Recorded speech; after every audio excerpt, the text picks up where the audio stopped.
His Excellency Mikhail Saakashvili, President of Georgia, and to invite him to address the Assembly.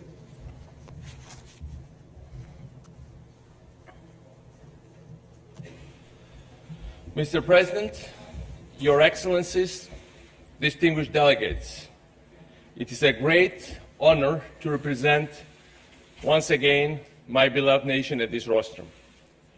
During the past decade, as I had the privilege to address this hall, Georgia has moved from a failed state to a market democracy. We have experienced both advances and setbacks, both breakthroughs and mistakes. But the world has been able to witness the constant commitment to freedom of my nation. I ask you today to once more hear the voice of a nation that transcends political and social and religious differences in a common love for freedom. A voice that, despite all the problems we have encountered and the challenges we still have to overcome, is full of hope. And looking at our world today, I do think that this voice of hope is needed. The optimism of the early 90s, when the spread of liberal and democratic values seemed natural, when the end of history had been proclaimed, and when the United States nations was set to become the heart and the soul of the world, finally at peace, this optimism of 90s, when I was a student here in New York, and I had the opportunity to be here as an Internet United Nations, which was full of optimism, and then it has been crushed by a wave of pessimism and cynicism. The world is not at peace. Humankind has not reconciled with itself, and the UN did not become the soul of the heart or the heart of the united globe. Western civilization, once triumphant, is now trying to tackle a deep economic, social, and mental crisis. In Eastern Europe, the colored revolutions are challenged by the very forces they had defeated a few years ago. In the Middle East, the glorious images of cheering crowds of Cairo and Tunisia had been replaced by the horrendous videos of the gassed children of Damascus. There are many good reasons to be disillusioned. But should the dogmatic optimism of the 90s be replaced by an equally dogmatic pessimism, by the sense of resignation that suffocates hope? Should the fact that the expansion of democracy and freedom turns out to require profound struggle, should it lead us to renounce our beliefs and our principles? I came here today to share the hopes on behalf of my nation and to speak out on behalf of my Georgian people against this ambient fatalism. I came here to address those who doubt, those who hesitate, those who are tempted to give in. If the West is outdated, then why do millions of Poles, Czechs, Estonians, Romanians, and others do cherish so much the day they enter NATO? And why are millions of Ukrainians, Georgians, Moldovans, and others desperately are knocking on the doors of the European Union? If freedom is no longer fashionable, how do we explain that the suicide of an unknown citizen in a remote Tunisian town has changed the map of the world? No, history did not come to an end in 1989 or 1991, as it was proclaimed, and it never will. But freedom is still its motor and its horizon. Everywhere, men and women who want to live in freedom and confronted by the forces of tyranny. The question is, are we going to be actors or spectators in this confrontation?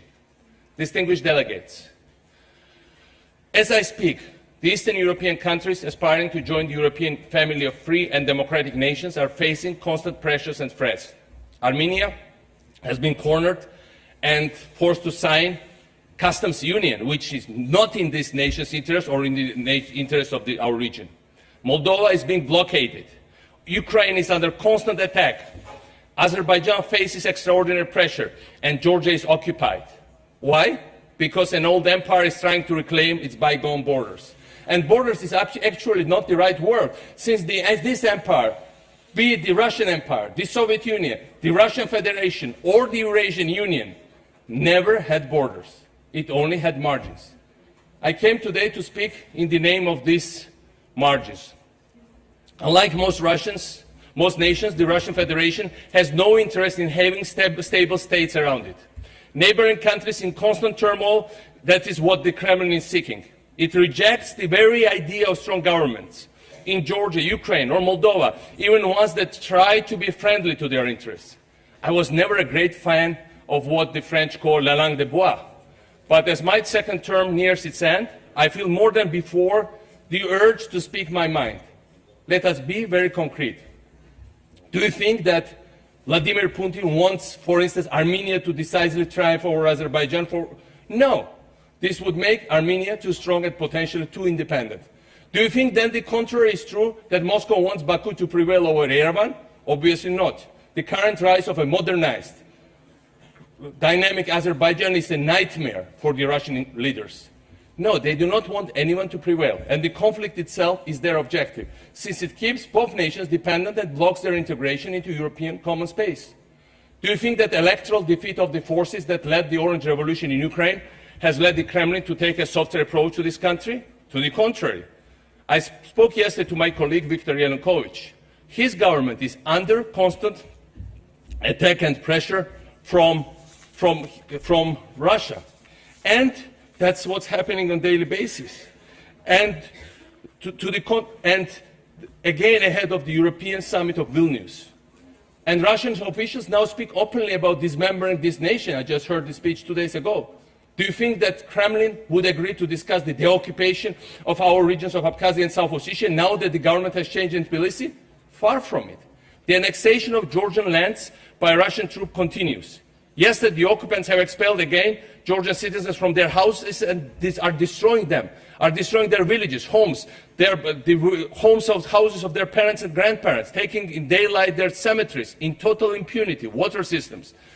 Despite the friendly statements made by the new Georgian government in recent weeks and months, the Russian military keep advancing its positions, dividing communities with new barbed wires, threatening our economy, moving towards the vital Baku-Supsa pipeline, approaching more and more the main highway of Georgia, and thus putting into question the very sustainability of our country. We are one of very few nations of history, and I'm very proud of it, that sustained, unfortunately, full-blown Russian attack, and we are the only one for many centuries whose statehood and independence have survived. Despite full-blown attack by more than 100,000 strong Russian army, despite being bombed by 200 planes, attacked by full Russian Black Sea Fleet, and tens of thousands of mercenaries. Our statehood and independence have survived against all these things. But let us not risk losing now in times of peace. We survived because we were united. We survived because the world was with us. I hope the world will stay with us when this pressure is applied to us. I came here in the name of Georgian people to ask you, the international community, to react strongly to this aggression and to help us to put an end to the Russian annexation of our lands. The hostility of Vladimir Putin and his team towards the government I had the privilege to lead for almost a decade was not based on personal hatreds or cultural misunderstandings. Any such interpretation would just be a smokescreen. My predecessor, President Shevardnadze, came from the highest Soviet nomenclatura. He was returned to power in Georgia with direct Russian help in the 90s through a military coup. He was well known for his Soviet diplomatic skills, unlike me. And yet Russia has constantly undermined his authority and even tried to assassinate him several times. This is not about Gamsakhurdia, the first Georgian president, Shevardnadze, Saakashvili, or present Prime Minister Ivanishvili. Those names actually do not matter when the stakes are so high. This is about the possibility or not of true statehood in Georgia and beyond. Why? Because the current Russian authorities know perfectly well that as soon as strong institutions are built in Ukraine, Georgia, Moldova, or any other place, as soon as functioning states emerge, such institutions, such states, will reflect and enforce the will of their people, which is to become fully independent and move towards Europe. The Georgian experience of successful reforms and the creation of functioning state was therefore considered a virus that could and would contaminate the whole post-Soviet region. We became the least corrupt country in Europe, world's #1 reformer according to the World Bank, one of the top places to do business, the least criminalized country in Europe after being one of the most criminalized ones. And that was the virus that should have been eliminated by every means possible. This is why the Georgian nation has suffered an embargo, a war, an invasion, and an occupation, all since 2006. But this also is why the resistance of the Georgian people and the resilience of Georgian democracy are of the utmost importance for the whole region. Dear colleagues, the efforts to roll back the advances of the EU and NATO in our region, progress based on the will of our people, are becoming even more intense. These efforts have a name: the Eurasian Union. It makes me sick when KGB officer Vladimir Putin lectures the world about freedom, values, and democracy. This is a list of the things he can do to the world. Being a dictatorial leader of one of the last empires left. But this new project is much more dangerous than his lectures. The Eurasian Union has been shaped as an alternative to the European Union and unveiled by Vladimir Putin as the main project of his new presidency, new Russian empire.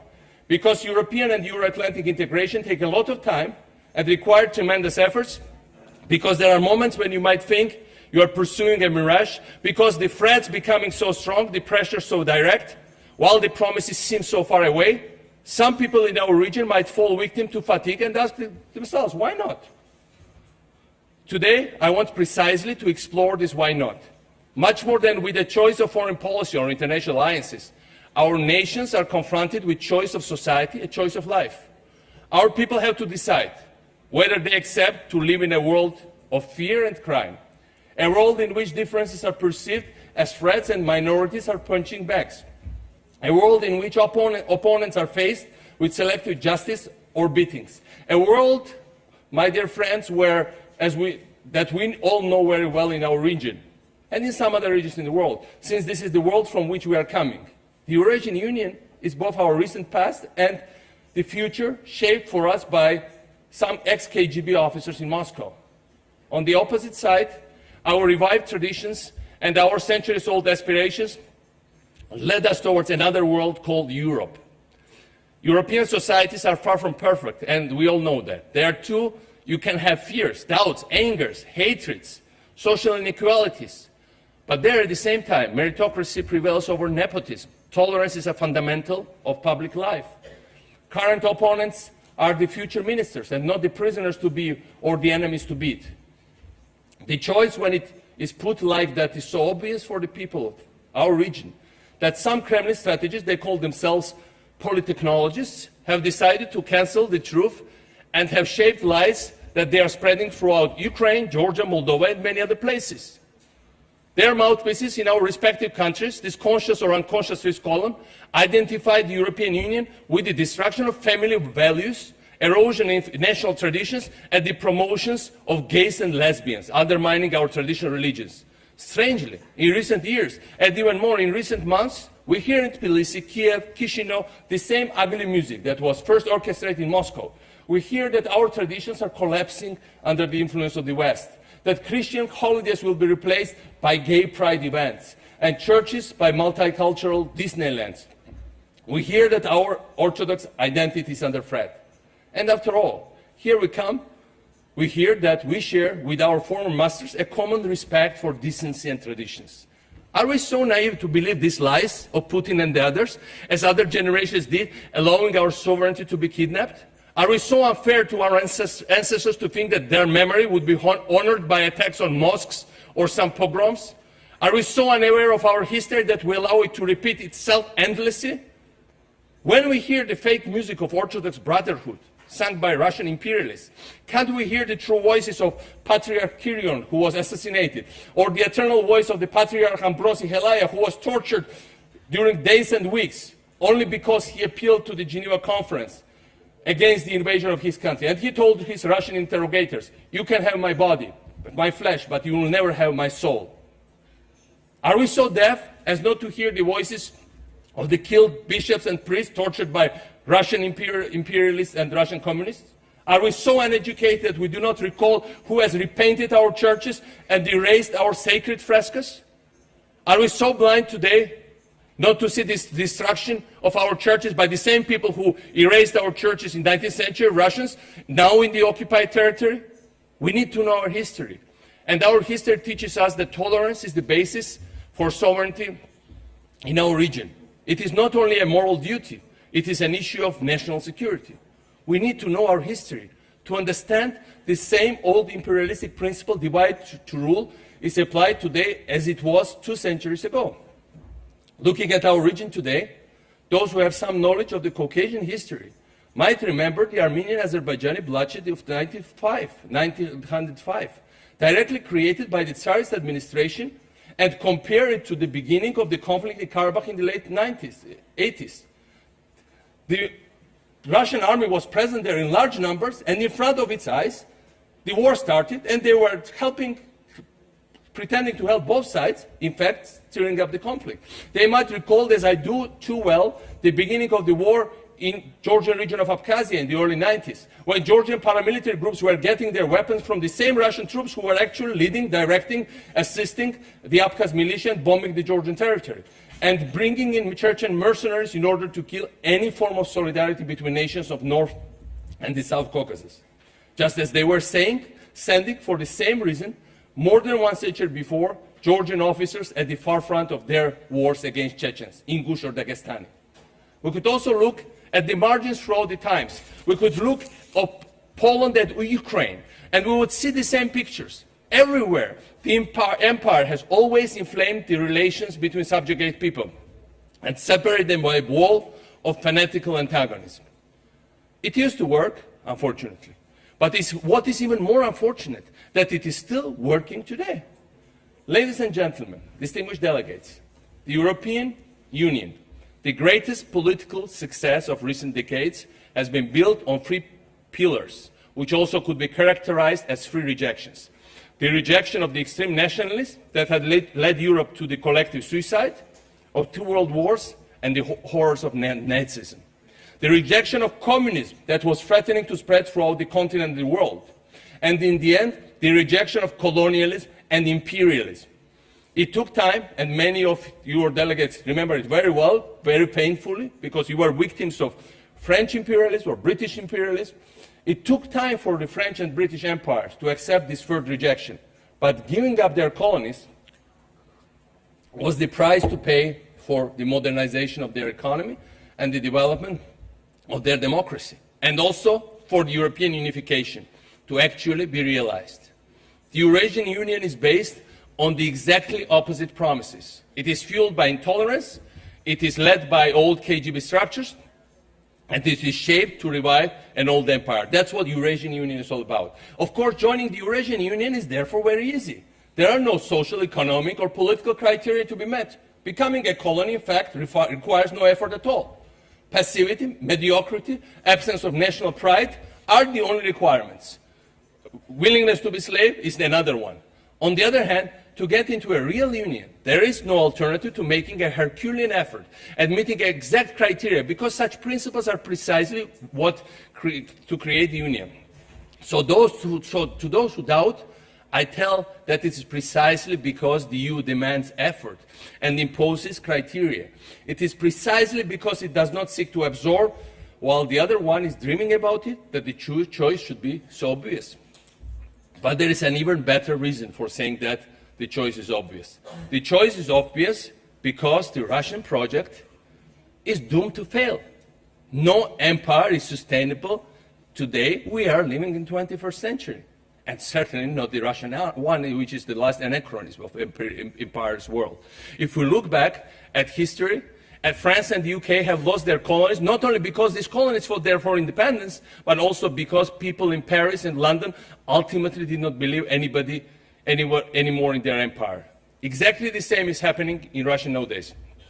The imperial dream is being rejected, first at its margins, as we have seen, but most crucially, perhaps the idea of the empire is rejected at its very center. Such a rejection does not manifest itself only in public protests, or in rising polls of the opposition of the main cities of Russia. It expresses itself in the universal cynicism of Russian elites towards Putin's Eurasian vision. The very people who are supposed to serve it do not believe in the viability of the project.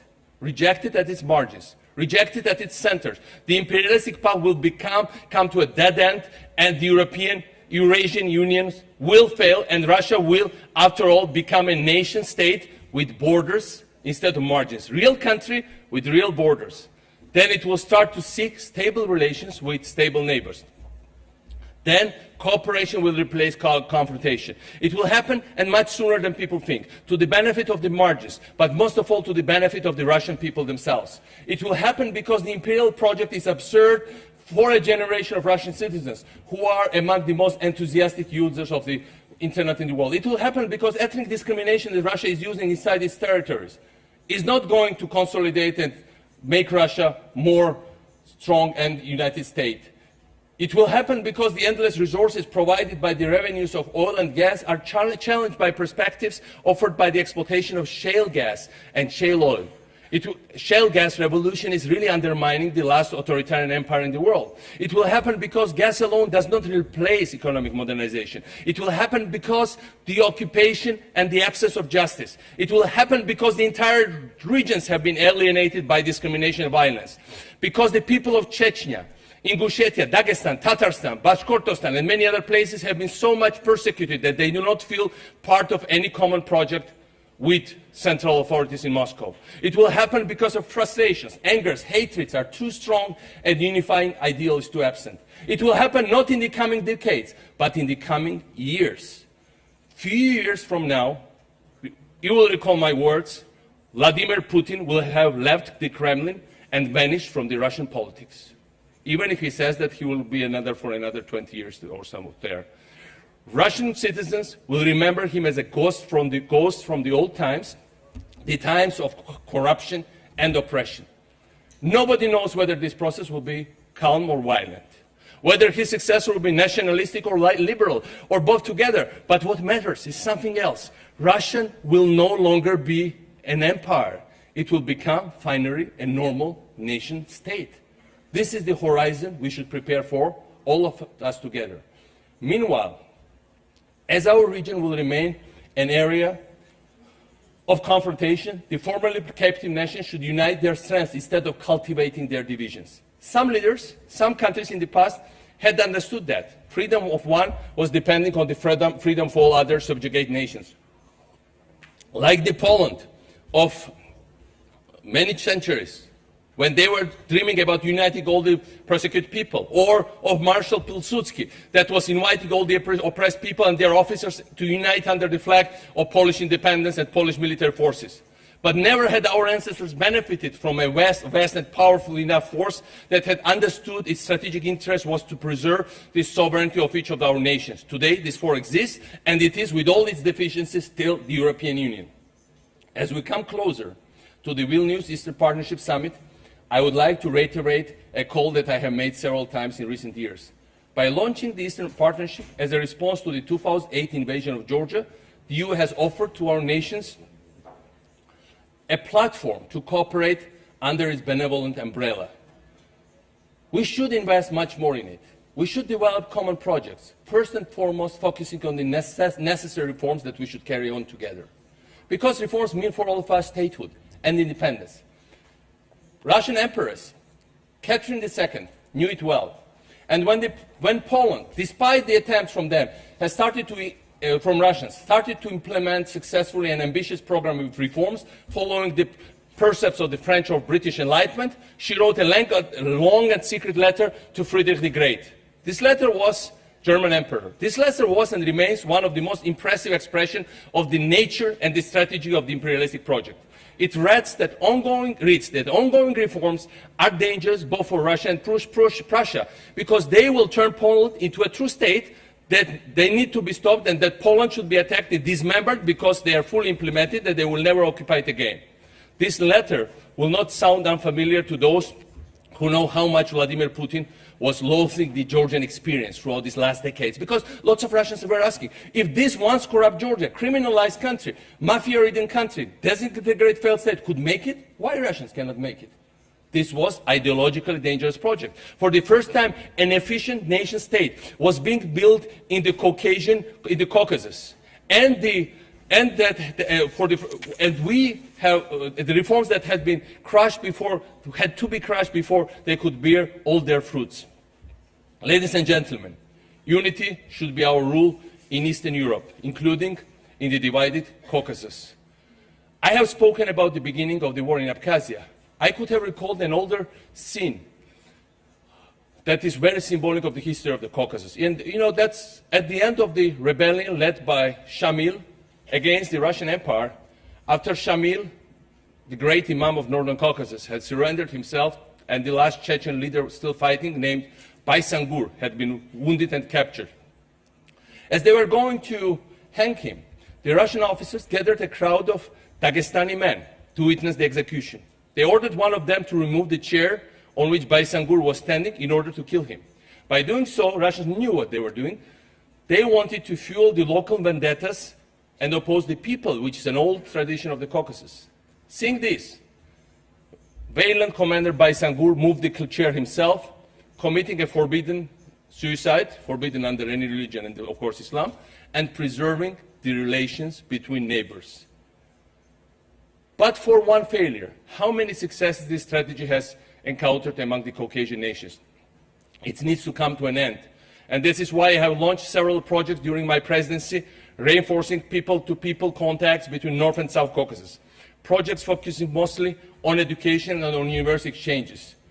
That's why Georgian parliament has recognized genocide of Cherkessian people, one of the most unknown and tragic pages of the history of the world, when the whole nation was wiped out because their land was needed by the Russian Empire.